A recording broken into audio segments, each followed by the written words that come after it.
Some of my idols growing up, I always loved KRS-One. You could see some of the similarities in that energy that came with The Bridge Is Over. And they would say Manhattan keeps on making it, Brooklyn keeps on taking it, Bronx keeps creating it, and Queens keeps on faking it. I'm from Queens, man. It was hard to like that shit, but I liked it. I decided I'd be an entrepreneur before I even had any success in music.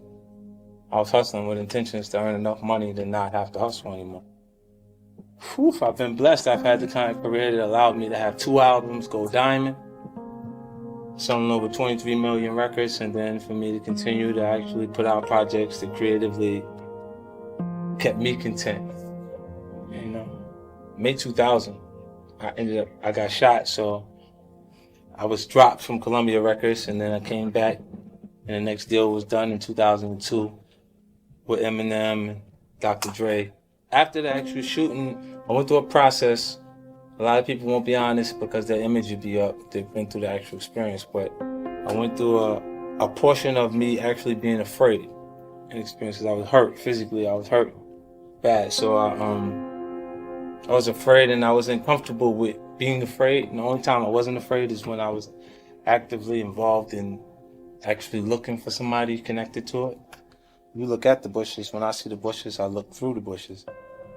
The paranoia from the experience of actually being hurt heightens your senses to everything, the possibilities of things happen. It shifted me. It's either when you get hurt that bad, either your fear consumes you or you'll become a bit insensitive and you'll start to approach the problem instead of run from it. A lot of us are in the circumstances when it's starting where there ain't no plan B. Shit gotta work. If it don't work, what's gonna happen? You know, so if you're in that point and position, you go, what's working? And you start to get influence or you sway to what's actually working at the moment. And your music changes and starts to sound a little bit like what's happening on the radio right now. I've heard demo tapes from 10 different Lil Waynes that wasn't Lil Wayne. You know what I mean? I was like, damn, he got that shit down pat. That shit sound like Lil Wayne did, right? You know what I'm saying? Like, right. And then it's tough. Like, how do you say that it's not good? If what's working right now is that. You know what I'm saying? So you go, damn, like it's good, but it's hard for me to really embrace it because you ain't Lil Wayne. Like, you want me to invest the money in the copy? Nah, man, I'm saying.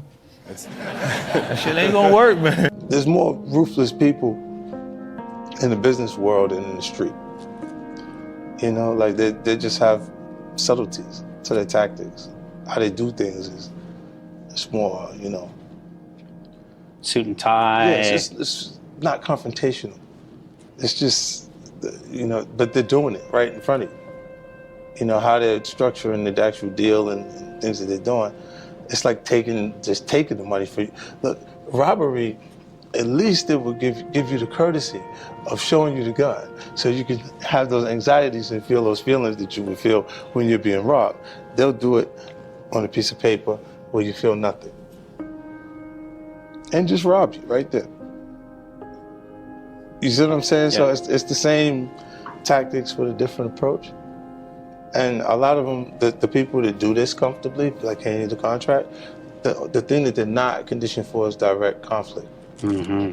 And that the circumstances I grew under, I absolutely have to be prepared for it. Like the fighters, they look good after they have 8 weeks of training and they focus their mind for 8 weeks straight. You got 8 seconds in the street. You got 8 seconds to adjust and do what you gotta do.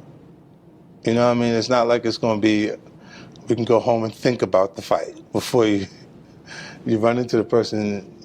I'm a rapper, an entrepreneur, a person that has doesn't see limitations. I'm a person who has high expectations for myself, and when I actually start to look at some of the things that I've accomplished, and I become a little more interested in my legacy, like what people remember me as, is what made it more important that I involve myself in philanthropy. Because the people that resonate the strongest in their absence have done more for people when they were actually in good positions. I thought I was ready in '97. Right. And I didn't have a major record company marketing and promote my project till 2003. Right. You know, so for that time period, I had to run on my own energy. You know, I had to convince myself that I'm gonna make it. You know, regardless of how people felt at that time. And what it does is it makes you feel like, well, it made me feel like there's gonna be points that people are gonna mistake my confidence for arrogance, because they don't understand the process I went through. And how much I had to believe in myself in order to make these things happen. I feel like you can will yourself into a good space. Like, things that are meant to happen will. And if you believe in yourself enough, you can help yourself learn. You can inspire, yourself in different ways where you can actually discipline yourself. To the point that you can become good enough. Like from '97, like when I started writing, it was full time. Like every day I was writing music because I had no choice. If I was gonna stop hustling, then how was I gonna provide or continue the lifestyle that I created for my son's mom, my son, and myself? And it's why I'm here. There's nothing that can actually compare to when it's right. What it feels like when it's right. The music is just dead right, and it's like that energy that's there.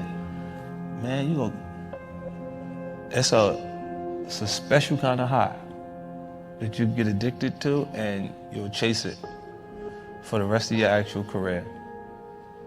When you feel that feeling, whether it's your first album, second album, third album, just a single, because a lot of artists have a career long enough for one song, but when you feel what that feeling is, you ain't gonna replace it. I think the things you go through make you who you are. So I don't regret those things. I don't regret them because I don't think I'd be who I am today if I wasn't exposed to those situations. If you ask me, those are unfortunate situations that I've had to experience. And if I had a choice, I would have definitely went in a different direction. I might have wanted to go to school for business instead of having to go through this portion of my life.